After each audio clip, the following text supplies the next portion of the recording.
Welcome back to New World Next Week. I'm James Corbett of CorbettReport.com. And I'm James Evan Pilato of MediaMonarchy.com. Digital strip searches keep spreading that freedom. We've got that story plus removing landmines. But first, one click closer to nuclear annihilation, written by the near-legendary Philip Giraldi on Global Research. The Nuclear War Doomsday Clock, maintained on the Bulletin of Atomic Scientists website, has advanced to 2 minutes before midnight, the closest point to possible atomic apocalypse since the end of the original Cold War. In 1995, the clock was at 14 minutes to midnight, but the opportunity to set it back even further was lost as the U.S. and EU allies took advantage of a weakened Russia to advance NATO into Eastern Europe, setting the stage for the new Cold War, which we are now soaking in right now. America's next top president continued to kind of set this tone when he harangued the United Nations last week, warning that the United States would go it alone in defense of its perceived interests with no regard for international bodies that exist to limit armed conflict and punish those who commit war crimes. Trump's 35-minute speech featured, of course, a highly anticipated long section targeting who, of course, Iran.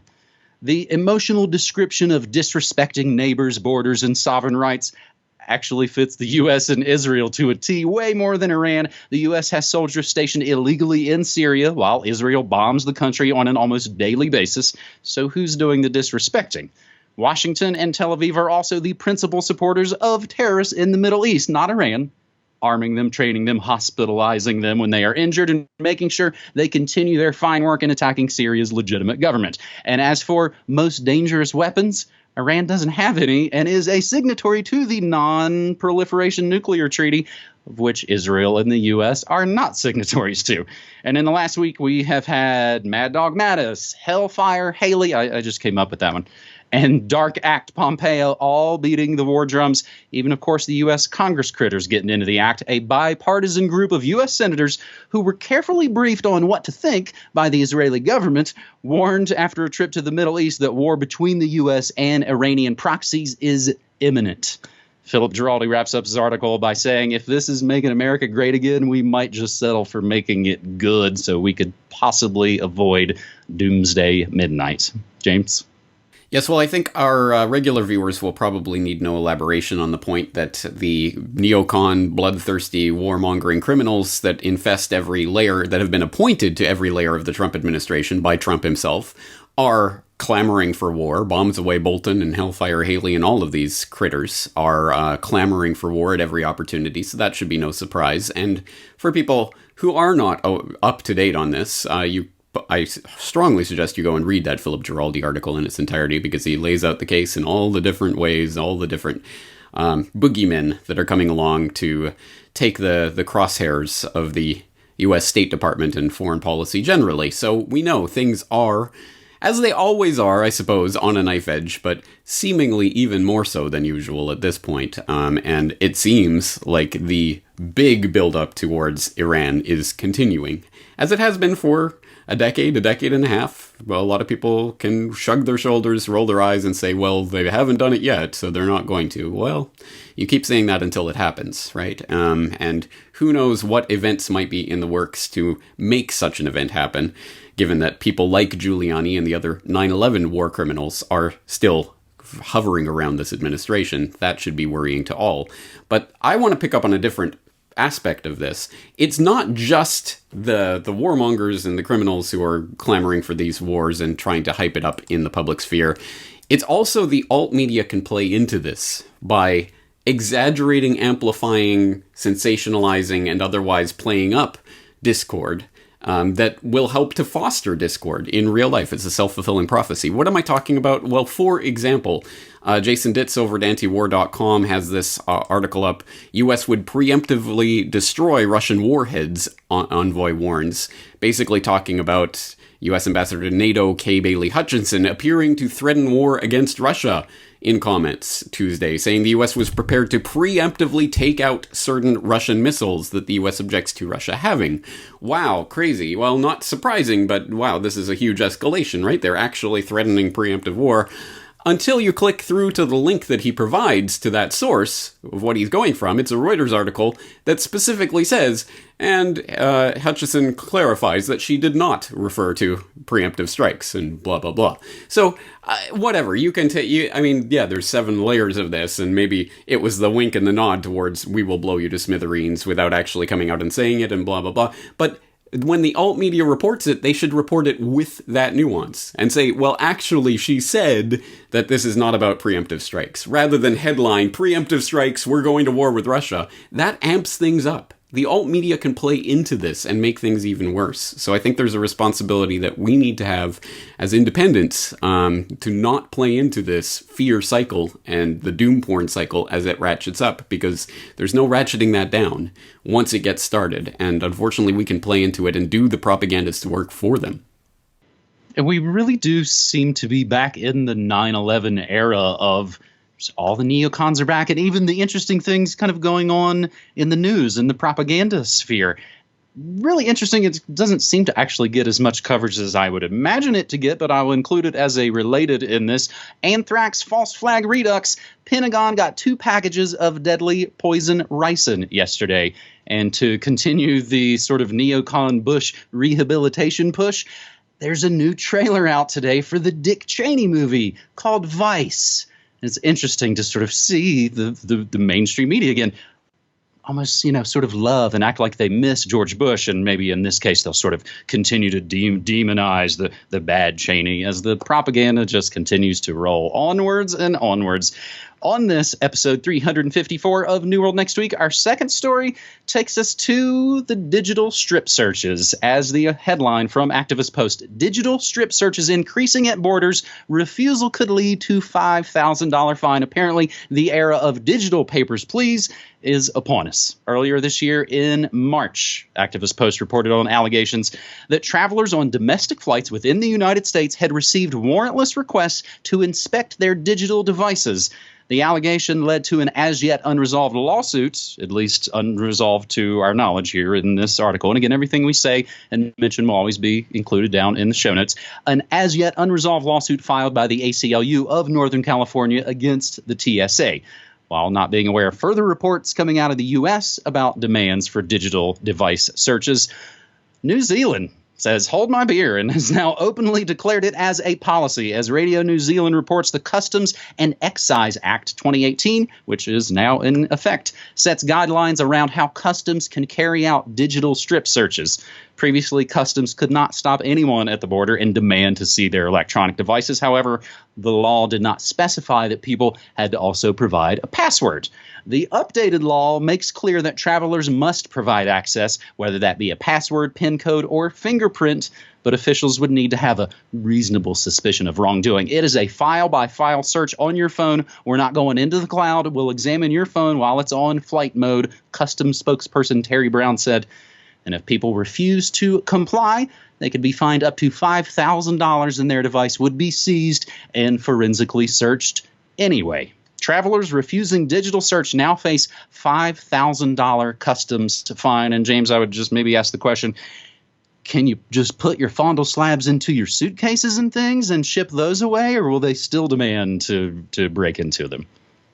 Good question, and you'll find out when you're going through customs and they pull you aside for extra screening, which is, of course, something that did happen to me a decade ago. It was not related to electronics, but at that time they were physically looking through my diary and reading it and asking if they could photocopy it and all of this.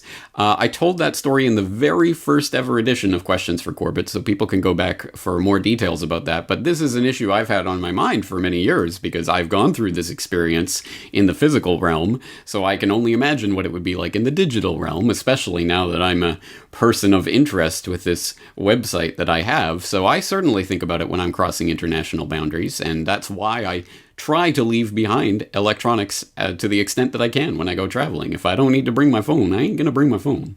And hey, I mean, here's a potential opportunity for New Zealand entrepreneurs, digital holiday services. Hey, are you coming to New Zealand? Don't want to bring your digital life through so you can be digitally strip searched? Well, we'll host you whatever files you need and give you the pad when you get in and blah, blah, blah, whatever. I mean, I personally wouldn't use such a service because, as you always say, the cloud is just someone else's computer and I wouldn't trust someone else with that information. But hey, I'm sure there are a lot of normies that would take you up on that anyway. But yeah, it's obviously a disturbing trend, and luckily there are various solutions, but they do involve preferably you setting up your own server and then renting or in other ways acquiring equipment when you get to the host country, blah, blah, blah. I don't know. But yeah, it's at the point where if I can get away without bringing any electronics, I will not bring any electronics with me. So I know in the sort of earlier Media Monarchy years in the late aughties, as the website was becoming more into its own, each time I would fly, I would always think, oh man, this is going to be the time they're going to kind of pull me aside for that extra search. And yet they never did. Ironically, it was usually my wife setting off the alarms for accidentally bringing through knives and weapons and what have you. James, we've got to go through. She's a tech person. She's got tools and equipment on her usually most of the time. We both actually have to go through Dulles Airport in the District of Criminals very soon, and I very much hope I don't run into their new biometrics boarding system, or I might be the news on our next New World Next Week episode as we move to our third and final story this week. James, I think after last week's pretty dour episode, and I didn't have a new episode of Good News Next Week myself, you specially requested, and I hope I can fulfill that request, to wrap up this New World Next Week episode with a little bit of good news via our buddy Justin at Nature Hub. North and South Korea removing landmines in the DMZ. In another progressive step towards ending decades-long conflict, North and South Korea began removing landmines from the DMZ, aka the Demilitarized Zone, a 155-mile-long stretch of land that separates the two nations. On Monday of this week, South Korean Army engineers began demining the southern regions, while North technicians reportedly began demining on their own respective territory. Once completed, they will continue with the agreements made during their recent peace talks by removing a dozen guard posts from the border before December. In addition to being littered with over 2 million landmines, which sounds like an impossible task to remove, the DMZ is also suspected to contain the remains of hundreds of UN and North Korean soldiers from the 1950 to 1953 Korean War. James, so a little bit of good news that we file this under maybe not unmitigated good news. Yeah. No, I did specifically ask for a happy story after our first two stories here today have been particularly unhappy. And this is a good story, and it's about something that's developing that, hey, yeah, there's a lot of hurdles along the way, but this is a step in the right direction, blah, blah, blah. It's so great, thank you. But now that you've provided the upper, I'll provide the downer, because the bigger picture here is the question that's sort of hanging over the Korean Peninsula right now. Is the Korean War over yet? Can we say it's over? It's only been 65 years, I mean, can we actually get a peace treaty? And I did write about this specifically in the International Forecaster a couple of weekends ago. Is the Korean War over yet? Spoiler, no, it isn't. And unfortunately, whatever good progress is being made between South Korea and North Korea that's hopeful, it's undermined by the fact that any negotiation for peace involves the US and China as well. So unfortunately, you got the whole kid and caboodle in there. And it really, one of the central issues that isn't even on the table as far as I've ever seen in any of the discussions that are happening right now is OPCON of Korean military forces. If you don't know what OPCON is, read my editorial and find out about what is actually necessary for a real peace to be possible on the Korean Peninsula, and it ain't going to happen when the US has OPCON. I'm going to wager OPCON may be something similar to R2P, but I'll wait to find out that truth. Fine, James, that's not good enough news for you. How about this? 15 years of cannabis convictions thrown out by Seattle judge. In other good news, in closing, not only do I stream news, music, memes, and more Monday through Friday, 9 to 5 Pacific time, but I've also got a brand new Media Monarchy website that still needs a little bit of work. It's just out of the packaging over a couple of days ago, but I would love to see folks over at MediaMonarchy.com/listen. James? That is good news, but I swear that I saw that actually overall convictions for cannabis have been up in the U.S. since this era of legalizing or decriminalization. So I don't know. Anyway, I won't try to bring you down again, but I will bring everyone down by saying that we will not be here next week. Deprogramming note, I am going to be basically off next week, and my longtime listeners will know that I am off next week means I'm working on a project that you're going to see in a little while, so stay tuned, hang on to your hats for that, but I won't be doing much, if any, media next week, including New World next week. Well, so in lieu of the loss of James Corbett next week, let me extra invite people to come check out the Media Monarchy stream. It's pretty sticky. I find that when folks come and check out the Discord community and the chat and the stream, they're like, dude, I like it here. I want to become a member. So hopefully in that time off, folks. Awesome. Yeah, and I'll echo that. Please, everyone, check it out. And I think we're going to leave it there, but we'll see you guys in 2 weeks. All right, buddy. Thank you so much. Take care. Take care.